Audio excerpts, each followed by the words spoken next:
Folks, in my book, I talk about the look again challenge.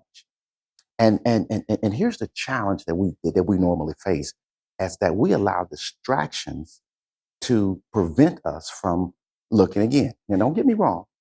The distractions are designed to distract, right? And the first thing that typically comes to mind with distractions is that it's a negative thing. Folks, I contend that most distractions are not a negative thing. Oftentimes, the distractions that are most powerful in our lives are the things that we enjoy doing, the things that we love to do. But at that moment, it's the lowest use of your time, energy, and resources at that particular time. See, a distraction really only distracts when it interferes with your highest and best use at that particular time in your journey. You follow me? In your journey. For example, you ever heard the saying it's better to be working on your business and not in your business? Because there's some things that you're working on, the intricacies of your business that you may not be the best at, that may be posing as a distraction from your highest and best use. For me, my highest and best use, folks, is doing exactly what I'm doing right now, speaking to you, conveying to you information, communicating to you, doing this computer stuff, all the details and technology. It drives me crazy. As a matter of fact, that, in my estimation, for me, is a distraction from my highest and best use. Look, I encourage you to look again at what you're currently doing.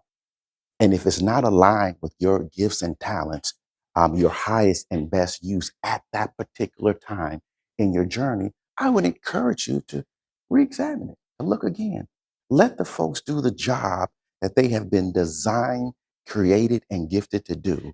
Let them stay in their lane and perform at their highest and best use. And you ensure that you stay in your line, in your lane, and you conduct business in your highest and best use. Distractions. The name of my book is The Look Again Financial Challenge.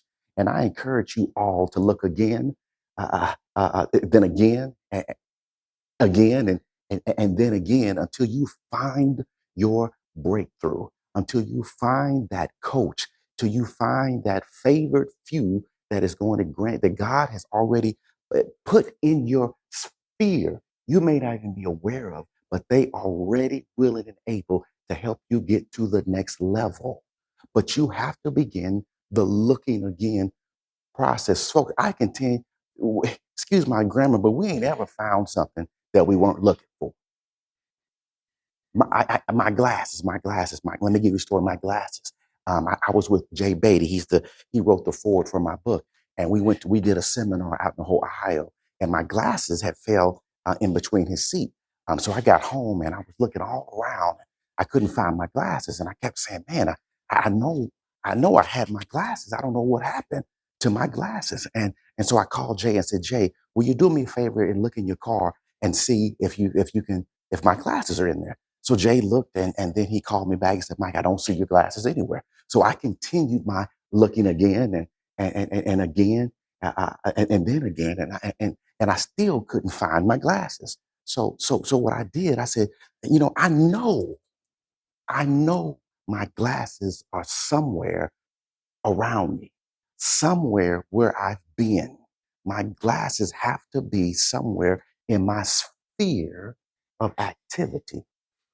So I called Jay again. I said, "Jay, do me one more favor." And we laughed about it. I said, "Jay, will you do me one more favor? Will you look again?" I know. It just happened to line up with the name of my book. But will you look again? And to my surprise, he calls me back and said, "Mike, you're right. I got your glasses right here. They fell into a crevice in the car that I don't normally look at." All I'm saying, folks, is that what you need is going to come from you seeking and looking again and again and again until you discover it. There are going to be some distractions along the way. And remember, distractions are designed to distract you from your highest and best use. Distractions are designed to keep you off your charted course for success. That's what they're designed for. But remember, distractions can only distract you if you allow them to distract you. Let me give you an example. Do you guys remember the movie Jesse Owens? I love it. I think it came back. Somebody help me. I think it was it 2016? Jesse Owens. Jesse Owens, just one of the greatest Olympians. That ran the 100, the 200, and the long jump. African American guy. And he had the opportunity to race in the Olympics in Berlin and Hitler, all that.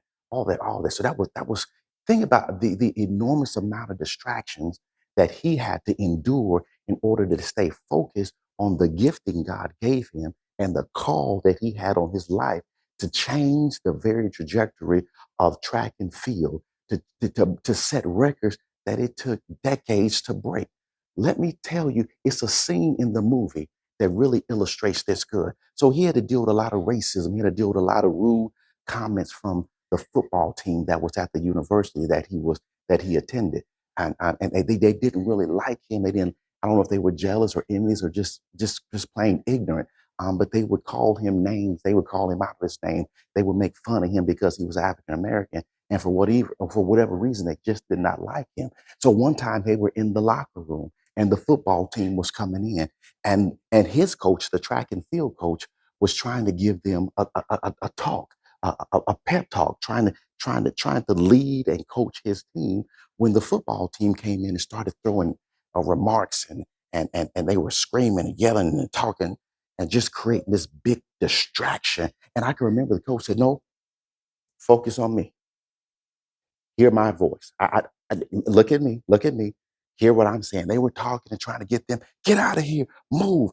We need the locker room. Get your team out of here. Get these guys out of here. Get him out of here." And a moment of clarity came over Jesse Owens when the coach, in the midst of all that calamity and distractions, the coach said, "Jesse, do you hear me?" And in that moment, it resonated with Jesse. He said, "Yes."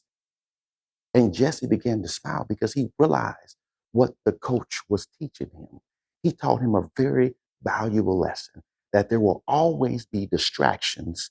You have no control over the distractions. They do what they do. Distractions distract.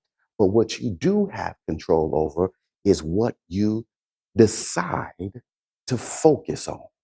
And in that moment, he said, "Yes, coach, I hear you." And it was funny because you heard all these people screaming and talking crazy to him. It's almost as if everything was just canceled out but him and that coach. And he got the message. Let me wrap it up. What it told me and what it shared with me, and the lesson that I'm trying to share with you is that expect distractions, because when you set your intentions, disruptions, it's nearby. Disruption is nearby. Disruption is nothing more than distractions. But be prepared for it, but understand that your focus is going to invoke your favor. When you get focused, you'll begin to run into favor. You, you, you get me? Like I said earlier, when was the last time you found something that you weren't looking for? So I'm going to end with this, but I want you all to realize this: that look again, look again, look again, look again, because God already has a favorite few that's going to take care of you, that's going to help you get from Egypt to the promised land, that's going to help you navigate through all of the distractions that you will face, because distractions follow intention. God bless you. Y'all, we're going to be at the